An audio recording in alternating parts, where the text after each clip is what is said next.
Շնորհակալություն։ Ես իհարկե պետքա այս ելույթի շրջանակներում անդրադառնամ երկու ելույթ ունեցողների բանդագուշակություններին, հետո իհարկե խմբակցության անունից գուցե կխոսեմ արդեն օրակարգի ընդհանուր թեմաների վերաբերյալ, եւ քանի որ հենց նոր այստեղ խոսում էր Արմենի Գյուրեղյանը եւ խոսում էր հատկապես բռնապետությունից, Տիկին Գյուրեղյան, եթե Հայաստանում լիներ բռնապետություն, դուք ուղղակի պապանձված կլինեիք։ Եվ դուք չէիք կարող այս ամբիոնից գալ եւ այդպիսի բաներ խոսել։ Դա ուղղակի աքսիոմատիկ ճշմարտություն է։ Որևէ երկրում, որտեղ կա բռնապետություն, որևէ մեկը չի կարող գալ եւ երկրի ղեկավարի նրա ընտանիքի անդամների մասին ճամարտակել այն ամեն ինչը, ինչ որ դուք նոր այստեղից արեցիք։ Դա մեկ։ Երկրորդը, որ բան եք անում, ծաղրում եք էլի խաչակրած արշավանք եք իրականացնում, կրթվել է նորաձև է շարժման նկատմամբ, ես ուզում եմ ասել, որ ոչ կրթվելը, ոչ նորաձևությունը ձեզ չի սպառնում, դուք հանգիստ եք։ Դուք ժիգուլի եք եւ մնալու եք ժիգուլի, սկզբանե կատարյալ ձեր բնորոշումը ես տվել եմ։ Ես իրեն անձնապես չեմ վիրավորում, ես ձեր մտածողությունն եմ ներկայացնում, պարոն Բա չէիք լսում պարոն Մինասյան, չէիք լսում Գյուրեղյանի ելույթը, չէիք լսում Գյուրեղյանի ելույթը մինչև հիմա, չէիք լսում, բա չէիք լսում, Գյուրեղյանին, պահանջեիք պարոն Արշակյանից, որ Տիկին Գյուրեղյանին բանանի, ասի մի վիրավորեք, բախե չասեցիք, ոնց ասի ինչ ասեք, բա գնա լսի, լավ էլի պարոն Մինասյան խնդրում եմ էլի եկեք, կգաք ելույթ կունենաք կարտահայտվեք։ Պարոն Մինասյան, տեղից հիմա ես էլի եմ ասում, ձեզ չի սպառնում ոչ կրթությունը, ոչ նորաձևությունը, որովհետև դուք ի սկզբանե կատարյալ ժիգուլի եք, դրա նկարագրությունը տվել եմ։ Տգիտության մասին եք խոսում, դուք տգիտության լաբորատոր նմուշ եք, տեղով, Դանին-Կրյուգերի էֆեկտն եք, էդ էլ եմ տվել։ Դուք մարդ եք, ով որ այսօր Երևանի չէ, Հայաստանի համալսարաններից մեկում դաս է տալիս, բայց էլի չեմ դադարի հնչեցնել, երբ որ ասում էր բանը, Բագրատը մտավ Վանաձոր, Անձրևը կտրվեց։ Դա ո՞նց կարելի է բնագետը, բնագիտության վերաբերյալ դասավանդող մարդը ո՞նց կարա տենց բան ասի, ժողովուրդ հասկա, ցնդաբանությունը, եկել աստե կրթությունից է խոսում մարդը։ Եկել է կրթությունից է խոսում, ինչ որ տերմիններ է բանանում, այստեղ ճամարտակում եւ այլն։ Կամ ասենք, բանը ինչքան կարելի է հատկապես ձեր խմբակցության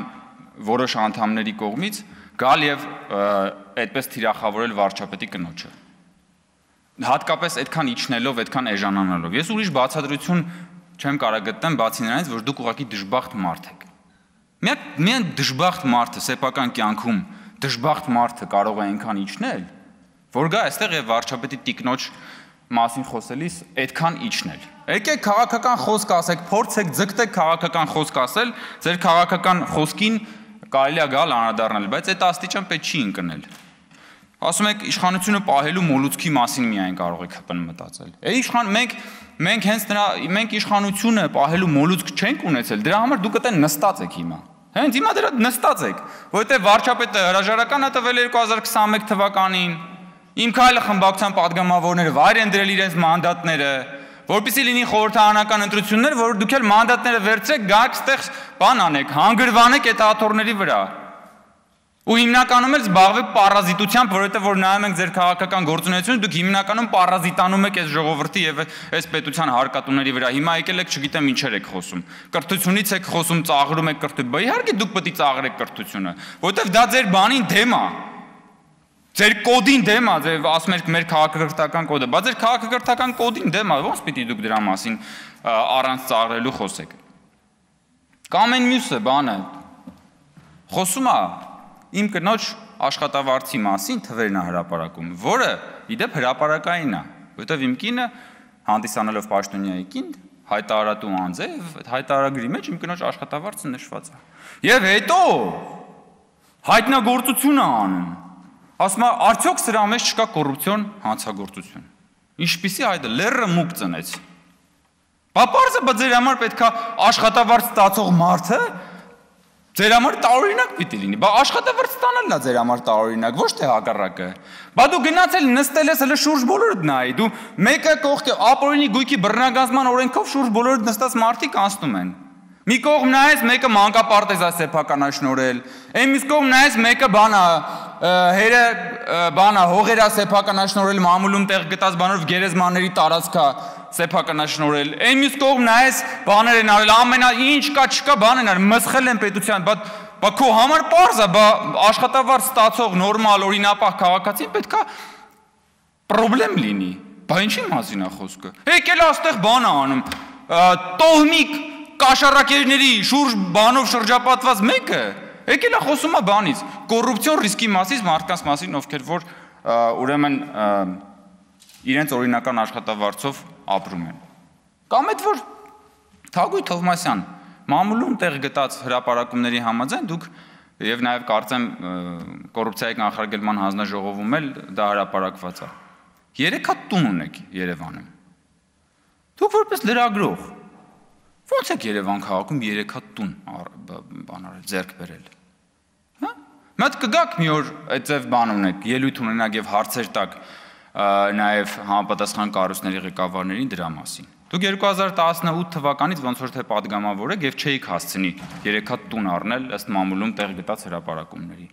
Դուք լրագրող եք աշխատել այն ժամանակ, երբ որ լրագրության եւ քաղաքական ոլորտում հորի բարքեր էին տիրում։ Բայց այդ հորի բարքերի ժամանակ ձեր հատկապես որ լրագրողական ծառայության համար են ինչ վարձատրություն են տվել, որ դուք ըստ մամուլի 3 հատ տուն ունեք Երևան քաղաքում։ Մենք դուք ձեզ նայեք ձեր ապրած կյանքը նայեք, ձեր անցած ճանապարհը նայեք, ձեր շուրջ բոլորը նայեք, ցեխի մեջից մի հատ դուրս եկեք, ձեզ մաքրեք, մի հատ լվացվեք, նոր եկեք մարդկանց կոռուպցիայի մեջ մեղադրեք, մենք այնքան բանենք, մաքուր ենք, որ կարող ենք գալ այս ամբյոնից տենց խոսալ։ Բայց ես իհարկե գիտեմ որտեղից եմ փչում այդ քամիները, որովհետև ամեն անգամ, երբ որ ես եւ իմ գործընկերները ինչ որ ելույթ են ունենում, հրապարակումներ են հանդես գալի, ելույթներ են տեղի ունենում, բայց երեքել էինք ելույթներ ունեցել, պարզա որ դրա հետևանքները պիտի լինի։ Մի երկու օր առաջ էլի Տիկին Թովմասյանի հերթը մի հանճարեղ բան էր, նյութ էր հրապարակել, այդ նյութի տեսանյութեր եւ որտեղ որ ես իմ գործընկերոջ հետ ազգային ժողովի սրճարանում նստած ենք, ընդմիջման ժամ էր կամ աշխատանքային օրվա ընթացքում էր մի խոսքով եւ գրել է Հայկ Կոնջորյանը թզբեհ է քաշում սրճարանում նստած, համրիչ հայերենով։ Եվ տեսեք ինչ որ բան, սկանդալային լուր է դա դարձել Հայաստանի մեդիա դաշտում։ Ինչ։